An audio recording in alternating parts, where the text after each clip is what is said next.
When Athaliah, the mother of Ahaziah, saw that her son was dead, she proceeded to destroy the whole royal family.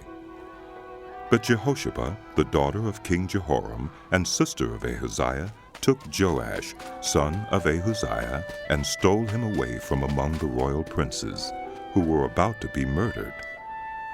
She put him and his nurse in a bedroom to hide him from Athaliah, so he was not killed.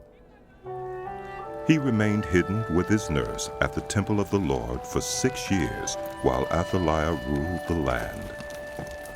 In the 7th year, Jehoiada sent for the commanders of the units of 100, the Carites and the guards, and had them brought to him at the temple of the Lord. He made a covenant with them and put them under oath at the temple of the Lord. Then he showed them the king's son. He commanded them, saying, "This is what you are to do, you who are in the 3 companies that are going on duty on the Sabbath. A third of you guarding the royal palace, a third at the Sur gate, and a third at the gate behind the guard, who take turns guarding the temple. And you who are in the other 2 companies that normally go off Sabbath duty are all to guard the temple for the king. Station yourselves around the king, each of you with weapon in hand.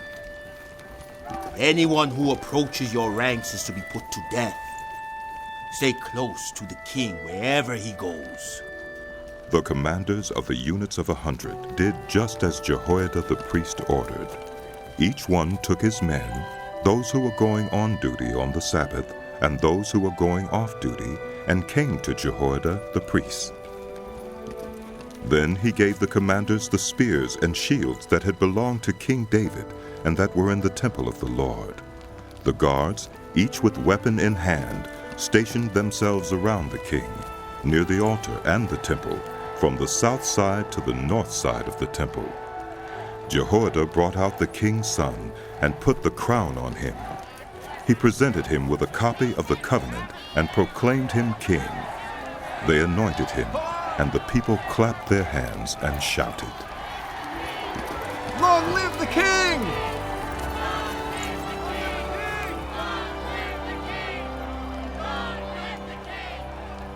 When Athaliah heard the noise made by the guards and the people, she went to the people at the temple of the Lord. She looked, and there was the king standing by the pillar, as the custom was.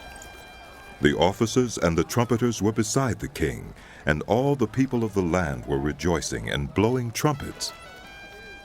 Then Athaliah tore her robes and called out, "Treason! Treason!"